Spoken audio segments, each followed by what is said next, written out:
Welcome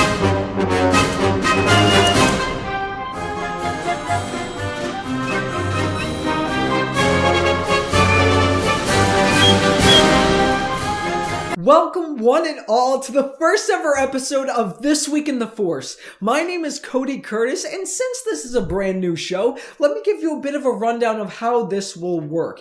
Every week, usually on a Wednesday morning, I'll go through a list of articles found on Star Wars Newsnet and then give you my opinion on them, or my interpretation on them. And if we're running short on a list of articles on a given week, I will choose another subject in the world of Star Wars to go over, and then I'll turn the time over to you guys and ask you what you think about what we discussed on that day, because that is how a conversation gets started. And you may be wondering how you can leave your questions and statements about what we've talked about. You have a couple of options. Obviously, you're here on YouTube, the comment section is always an option, but you can also head over to Twitter and go to my Twitter page, which is _Cody_Curtis, and leave any questions or statements that you might have, and I'll look at them as soon as I am able to. Now that the preliminaries are out of the way, before we start, I just want to give my condolences to all those who suffered at the Las Vegas shooting the other night. It was a horrible event, the biggest mass shooting that we've ever had in American history. It's a tragic event. I am going to do what I can to help out as much as I can. Just know,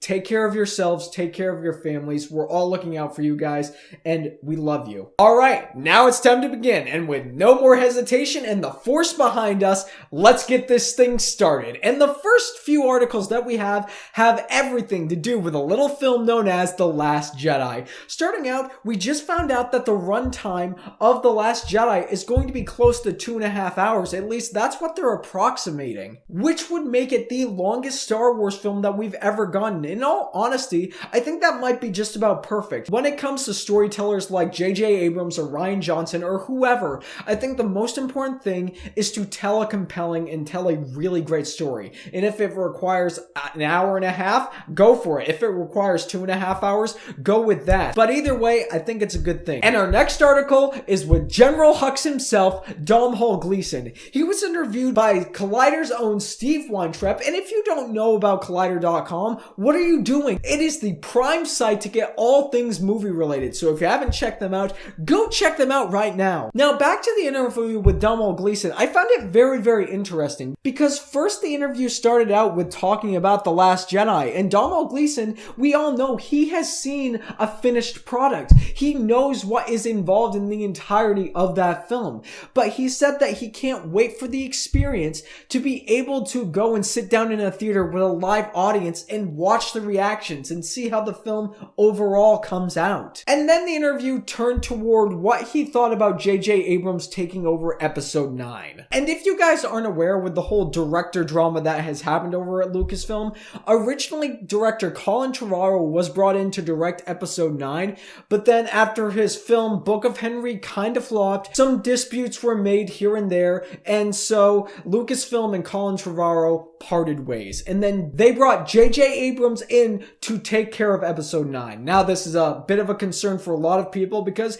J.J. Abrams doesn't really have a good track record of knowing how to close things, but if you ask me, I have faith in the guy and I'm excited about it. But what Domhnall Gleeson had to say about this situation is, I found out like 2 seconds before, but nothing's revealed about which, if any of us, are in Episode 9 or not. I think it's really cool that he's doing it, and I'm interested to see how he approaches it because he's a superb filmmaker. And I'm gonna have to agree with Gleeson here because although he doesn't have a really good track record with closing, be it Lost or Super 8 or what have you, J.J. Abrams is still a really, really phenomenal director. And I think with what he and Rian Johnson have set up with The Force Awakens and now with The Last Jedi, I think J.J. Abrams knows the responsibilities that are on his shoulders to finish off Episode 9 and make it a good conclusion for this new trilogy. Moving right along to something that might be a little bit curious and something that's a little bit scary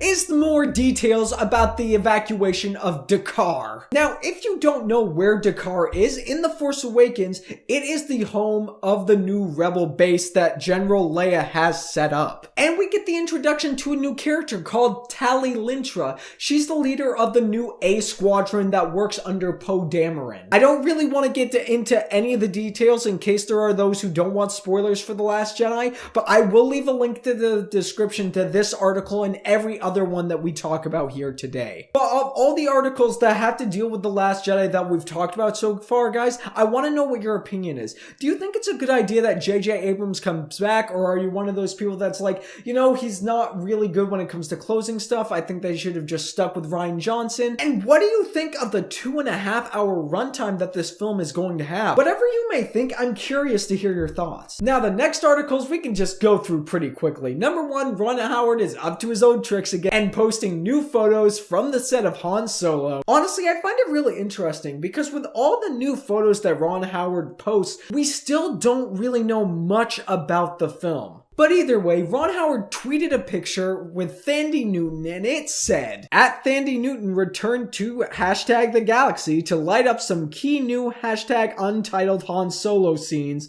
then back to #Westworld. What a powerhouse talent." Now, as far as what I think about the picture, I can't really speak much because I've never seen Thandie Newton and everything.